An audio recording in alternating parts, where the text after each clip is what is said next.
निःशुल्क रूप से मिलनी चाहिए। क्योंकि एक बार को आप सोचिए, आखिर उस बच्चे की गलती क्या होती है जो एक गरीब घर में पैदा होता है और उसको बेहतर शिक्षा से वंचित होना पड़ता है। शिक्षा के सामने एक पैसे की दीवार खड़ी है, जो जितनी ऊंची दीवार लांघ सकता है, जो जितना अधिक पैसा शिक्षा पे खर्च कर सकता है, वो उतनी बेहतर शिक्षा पा सकता है। लेकिन अगर एक देश एक है, लोकतांत्रिक देश है, तो शिक्षा भी सबको एक समान रूप से तो मिलनी ही चाहिए।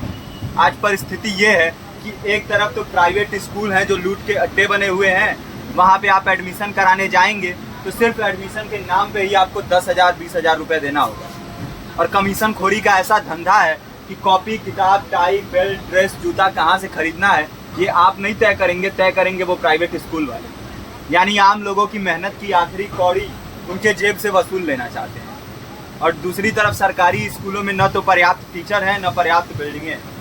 2019 का ही ये पुराना आंकड़ा है कि हर 100 में से 52 स्कूलों में या तो एक टीचर है या 2 टीचर हैं। और उन्हीं टीचरों के ऊपर जिम्मेदारी थोप दी जाती है कि जनगणना करो, मतगणना करो, पशु गणना करो, तमाम काम करवाए जाते हैं। और 19 के बाद से तब से कितने टीचर रिटायर हुए होंगे और 18 के बाद से कोई टीचर की वैकेंसी भी नहीं है। आप खुद भी सोच सकते हैं ये परिस्थिति और कितनी बिगड़ी हो। इसीलिए हम लोग ये मांग उठा रहे हैं, चाहे कोई राष्ट्रपति का बच्चा हो या किसी मजदूर का, सबको शिक्षा एक समान मिलनी चाहिए और निःशुल्क रूप से मिलनी चाहिए। प्रेमचंद ने अपने दौर में भी कहा था कि एक सभ्य समाज में ऊंची से ऊंची तालीम मुफ्त होनी चाहिए और इसका पूरा खर्च गवर्नमेंट को उठाना चाहिए, क्योंकि हमारे देश को फौज से ज़्यादा आवश्यकता तालीम की है। और शिक्षा से जुड़ता हुआ ही दूसरा मुद्दा हम लोग उठा रहे हैं। दूसरा मुद्दा है रोजगार का। रोजगार की परिस्थिति ये है कि आज सरकारी सेक्टर हो या प्राइवेट, सब कुछ ठेका संविदा के हवाले किया जा रहा है। परमानेंट नौकरियां लगातार घटाई जा रही हैं। इसी रेलवे में 1995 के आसपास लगभग 18.5 लाख कर्मचारी काम करते थे, लेकिन आज उनकी संख्या 12 लाख थी। आप खुद भी सोच सकते हैं कितने बड़े पैमाने पे परमानेंट पदों को घटाया जा रहा है। और आज आलम ये है, एक तरफ लाखों पद खाली पड़े हैं, फिर भी कोई वैकेंसी नहीं निकलती।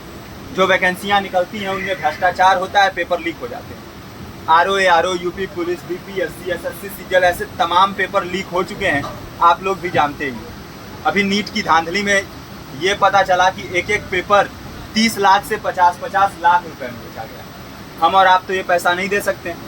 पूरी की पूरी कारस्तानी सरकार, प्रशासन, शिक्षा माफियाओं की होती है। और भुगतता कौन है? आम घरों के लोग, जो लोग सालों साल तैयारी करते हैं, दिन भर में 10-10 घंटे, 12-12 घंटे पढ़ते हैं। और इतनी कड़ी मेहनत के बाद, सालों साल की मेहनत के बाद उनके हाथ लगती है तो सिर्फ हताशा, निराशा, अवसाद। बहुत से छात्र नौजवान जो इस बेबसी में, इस डिप्रेशन में नहीं जी पाते, आत्महत्या तक के कदम उठा लेते हैं। लेकिन ये देश की विडंबना है कि टीवी चैनल, अखबार, मीडिया, नेता, मंत्रियों के लिए कहीं ये कोई मुद्दा नहीं है। उनके लिए मुद्दे हैं तो जाति, धर्म, रंग, नस्ल, अगड़ा पिछड़ा। आज जब पूरी परिस्थिति इतनी भयावह है तो ये जरूरी है कि लोगों के बीच में जाया जाए, लोगों को संगठित किया जाए और एकजुट किया जाए।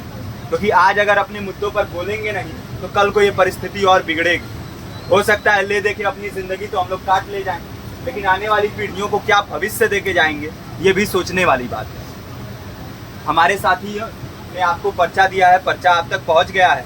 पर्चे में और भी बातें हैं, इसको पूरा विस्तार से पढ़िए। पर्चे में हमारा नंबर है, संपर्क कीजिए।